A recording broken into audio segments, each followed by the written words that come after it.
Hello traders and investors. This is Rohan Samrekar on behalf of KD Advisory. Welcome you all to the weekly equity roundup. आज के session में हम discuss करने वाले हैं top headlines for week, upcoming economic calendar, market overview, Nifty top gainers and losers, market sentiments, options data, technical outlook क्या रहने वाला है, टॉप सेक्टर्स क्या रहने वाले हैं, टॉप पिक्स क्या रहेंगे स्टॉक्स में और outlook for the next week. तो टॉप हेडलाइन से अगर स्टार्ट करेंगे, जैसे आप देख सकते हो निफ्टी एंड सेंसेक्स ने आफ्टर 2 मंथ्स के कंसोलिडेशन के बाद निफ्टी ने 25,450 का मार्क हिट किया है और सेंसेक्स ने 83,100 तक का हमें यहाँ पे अपने मूवमेंट देखने मिला है, जिसमें आप देख सकते हो कि बहुत इंडाइसेस में और बाकी सारे इंडाइसेस में हमें अच्छी खासी बुलिशनेस देखने मिली है वीक में। नेक्स्ट अडानी के ऊपर न्यूज़ निकल के आ रही है, जिसमें आप देख सकते हो कि फेडरल रेगुलेटरी डेवलपमेंट्स निकलने के बाद बाकी जो अडानी ग्रुप्स के स्टॉक्स है, अडानी पावर, इन सारे स्टॉक्स में हमें अच्छी खासी तेजी में देखने मिली ये वीक में। नेक्स्ट जो न्यूज़ निकल के आ रही है रेडिंगटन के रिलेटेड, जिसमें आप देख सकते हो कि आईफोन 17 के लॉन्च चलते चलते सिंगल डे में हमें रेडिंगटन में 20% तक की मूवमेंट देखने मिली थी। नेक्स्ट जो यहाँ पे एक बड़ी न्यूज़ निकल के आ रही है, इंडिया एंड यूए के बीच में $100 बिलियन का ट्रेड एग्रीमेंट यहाँ पे होने जा रहा है, जिसमें आप देख सकते हो कि defence, aerospace and space sector related ऐसे बहुत सारे ट्रेड होने वाले हैं। तो ये एक बहुत बड़ी न्यूज़ है इन सारे स्टॉक्स के लिए। बाकी जो अभी आप देख सकते हो ऑनलाइन गेमिंग रिलेटेड जो अभी न्यूज़ चल रही थी, उस पे जो इफेक्ट होने वाला है अक्टूबर 1 को होने वाला है, जिसमें गवर्नमेंट फाइनलाइज करने वाली है कि इसमें क्या क्या रूल्स रहने वाले हैं। और हिसाब से आप देख सकते हो कि 1 अक्टूबर से ये सारे इफेक्टिव होने चालू हो जाएंगे।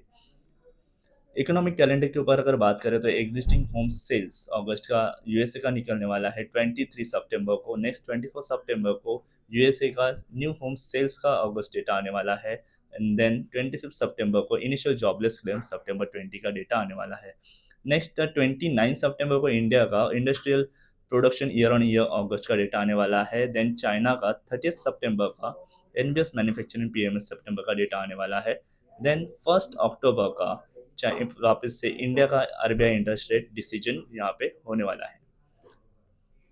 मार्केट ओवरव्यू पे अगर बात करो तो निफ्टी सेंसेक्स दोनों में हमें अच्छी खासी मोमेंटम देखने मिली। 0.85% वीकली क्लोजिंग के साथ 25,327 पे हमें निफ्टी का क्लोजिंग देखने मिला। देन 82,626.25 का सेंसेक्स का क्लोजिंग देखने मिला विद 0.88% पॉजिटिव मूवमेंट के साथ। Nifty mid cap 100 and Nifty small cap 250 में भी हमें अच्छी खासी ये वीक में तेजी देखने मिली। नेक्स्ट सेक्टोरल परफॉर्मेंस के ऊपर अगर बात करें तो Nifty POC bank, Nifty reality में हमें अच्छी खासी यहाँ पे तेजी देखने मिली। निफ्टी पीओसी बैंक में हमें यहाँ पे आप देख सकते हो कि कंटिन्यूसली अप ट्रेंड में यहाँ पे दिखाई दे रहा है, लेकिन निफ्टी रियलिटी में यहाँ पे बॉटम अप से यहाँ पे अच्छी खासी मूवमेंट देखने मिली। Then Nifty pharma, Nifty auto, Nifty IT, ये सारे ऑलरेडी चल रहे थे, तो निफ्टी फार्मा, निफ्टी ऑटो में कंटिन्यूशन देखने मिला अप ट्रेंड के लिए। निफ्टी मीडिया और निफ्टी एफएमसीजी के बारे में अगर देखोगे तो यहाँ पे फ्लैट टू निगेटिव ट्रेड होते हुए दिखाई दिए ये वीक के लिए। नेक्स्ट ग्लोबल मार्केट ओवरव्यू पे अगर बात करें तो यूएस इंडाइसेस यहाँ पे अच्छे खासे पॉजिटिव मूवमेंट के साथ क्लोज होता हुआ दिखाई दिया। डाउ जोन्स में 1.05% की तेजी देखने मिली। S&P 500 में 1.22% की तेजी देखने मिली। नस्दक में 2.21% की यहाँ पे पॉजिटिव क्लोजिंग देखने मिली। देन एशियन इंडाइसेस में थोड़ा सा हमें मिक्स यूज देखने मिला, जिसमें निकाय 225 पे 0.62% की पॉजिटिव क्लोजिंग देखने मिली। देन हैंगसेंग में भी 0.57% के साथ पॉजिटिव क्लोजिंग देखने मिली। एंड शंघाई कंपोजिट के बारे में अगर बात करें तो 1.30% के साथ निगेटिव ट्रेड होता हुआ दिखाई दिया। यूरोपियन इंडाइसिस के ऊपर बात करें तो कैक में हमें 0.36% की तेजी देखने मिली, लेकिन फिट्सी डैक्स में हमें यहाँ पे निगेटिव ट्रेड होते हुए दिखाई दिए। नेक्स्ट वीकली टॉप गेनर्स के ऊपर अगर बात करें तो अदानी एंटरप्राइजेस और उसके बाकी सारे स्टॉक्स में भी हमें अच्छी खासी तेजी देखने मिली है वीक में। Then Eternal Limited, State Bank of India, Maruti Suzuki, Bharti Airtel, इन सारे स्टॉक्स में भी हमें अच्छी खासी तेजी देखने मिली। वीकली टॉप लूजर्स के बारे में अगर बात करें तो टाइटन यहाँ पे कंटिन्यूएशन देखने मिल रहा है। ये वीक में भी हमें टाइटन में 2.9% की गिरावट देखने मिली। Then Asian Paints, Hindalco industries limited and then Nestle India, ICICI bank, इन सारे स्टॉक्स में हमें गिरावट देखने मिली। एफ आई डी एक्टिविटी की अगर बात करें तो एफ आई में 1327.38 करोड़ की सेलिंग देखने मिली। डी आई इंस्टीट्यूशन में 11,177.37 करोड़ की यहाँ पे हमें बाइंग देखने मिली। नेट इंस्टीट्यूशनल कैश इनफ्लो यहाँ पे जो निकल के आ रहा है 9,849.99 करोड़ का यहाँ पे निकल के आ रहा है। एफ आई एक्टिविटी के बारे में अगर नेक्स्ट बात करें तो इंडेक्स फ्यूचर्स में 4,879.24 करोड़ की यहाँ पे बाइंग हो रही है। इंडेक्स ऑप्शंस में बात करें तो 48,008.39 करोड़ की बाइंग देखने मिली ओवरऑल ये पूरे वीकली में।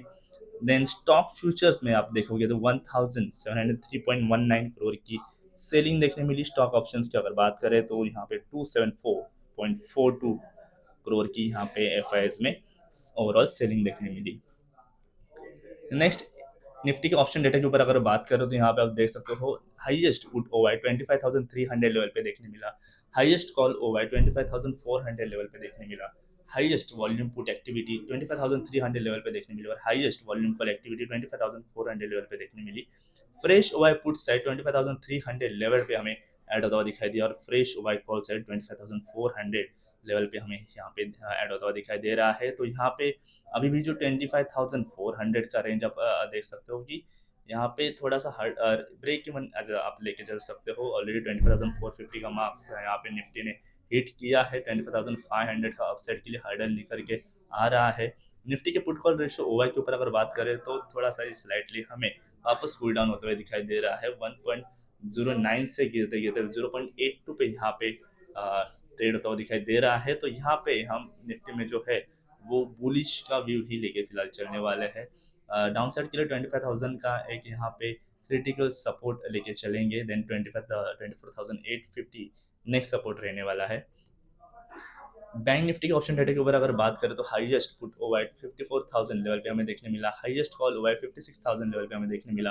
Highest volume put activity and highest volume call activity 55,500 level पे हमें देखने मिली। Fresh over put side 51,000 level पे ऐड होता हुआ दिखाई दिया and fresh over call side 55,500 level पे ऐड होता हुआ दिखाई दिया।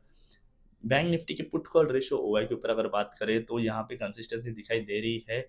1 की नियर ही ट्रेड होता हुआ दिखाई दे रहा है। लेकिन बैंक निफ्टी में अगर देखोगे तो 55,500 600 के लेवल अगर ऊपर सस्टेन रहता है डेली बेसिस पे तो यहाँ पे हमें अच्छी खासी मूवमेंट अपसाइड के लिए देखने मिल सकती है। फिलहाल 56,000 का यहाँ पे रेजिस्टेंस निकल के आ रहा है। देन 57,000 का नेक्स्ट रेजिस्टेंस रहने वाला है। तो यहाँ पे आप देखने से बात है कि बैंक निफ्टी में जैसे ही लेवल्स ब्रेक होते हैं वैसे ही हमें अप साइड के लिए तेज़ी देखने मिल सकती है। बाकी जो व्यू रहने वाला है ऑप्शन रेट के हिसाब से वो बुलिश ही रहने वाला है बैंक निफ्टी में भी।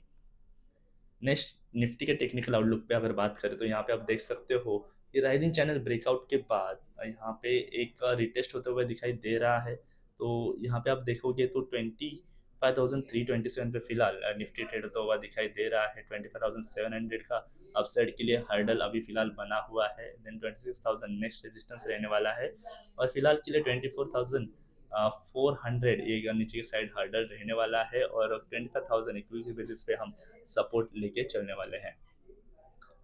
नेक्स्ट बैंक निफ्टी के ऊपर अगर बात करें तो बैंक निफ्टी में देख सकते हो कि यहाँ पे एक सपोर्ट से बाउंस बैक आने के बाद 50 पीरियड मूविंग एवरेज के ऊपर ही फिलहाल प्राइजेस ट्रेड होते हुए दिखाई दे रहे हैं। फिर से 50 पीरियड मूविंग एवरेज पे रिटेस्ट होते हुए यहाँ पे दिखाई दे रहे हैं। तो हायर साइड के लिए अगर देखोगे तो 56,200 एक हर्डल बना हुआ है। वो अगर ब्रेक होता है तो 57,000 तक के भी लेवल बैंक निफ्टी में हमें ये वीक में देखने मिल सकते हैं। देन अगर नीचे की साइड अगर बात करें तो 54,000 एक मेजर यहाँ पे एक सपोर्ट निकल के आ रहा है। फिलहाल 55,000 एक क्विक बेसिस पे आप सपोर्ट लेके चल सकते हैं बैंक निफ्टी में। Next top sector to watch के बारे में अगर बात करें तो लास्ट वीक हमने निफ्टी फार्मा सजेस्ट किया था जिसमें आप देख सकते हो अराउंड 1.55% की positive movement throughout the week यहाँ पे देखने मिली। अभी आप अगर यहाँ पे देखोगे तो ये वीक के लिए हम निफ्टी पीओसी बैंक सजेस्ट कर रहे हैं जिसमें राइजिंग चैनल ब्रेकआउट ऑलरेडी हो चुका है with bullish big green candle. तो यहाँ पे आप देख सकते हो राइजिंग चैनल अपसाइड के लिए ब्रेक हो चुका है और हायर सेट के लिए 7,700 का यहाँ पे एक हर्डल अभी भी बना हुआ है। ये हम रेजिस्टेंस लेके चलने वाले हैं। देन 8,050 का नेक्स्ट रेजिस्टेंस रहने वाला है। ओवरऑल यहाँ पे एक ब्रेकआउट के बाद हम एक्सपेक्ट कर रहे हैं कि ये वीक के लिए पीओसी बैंक के लिए ज़्यादा करके पॉजिटिव रहने वाला है। देन सपोर्ट की अगर बात करते हैं 7150 एक यहाँ पे हम सपोर्ट लेके चलेंगे। देन 6800 नेक्स्ट सपोर्ट लेवल रहेगा। तो ये वीक के लिए जो हम स्टॉक पिक करने वाले हैं उसमें एसबीआई फर्स्ट निकल के आ रहा है, जिसमें पीओएसबी बैंक में अगर देखोगे तो अच्छी खासी मूवमेंट देखने मिली।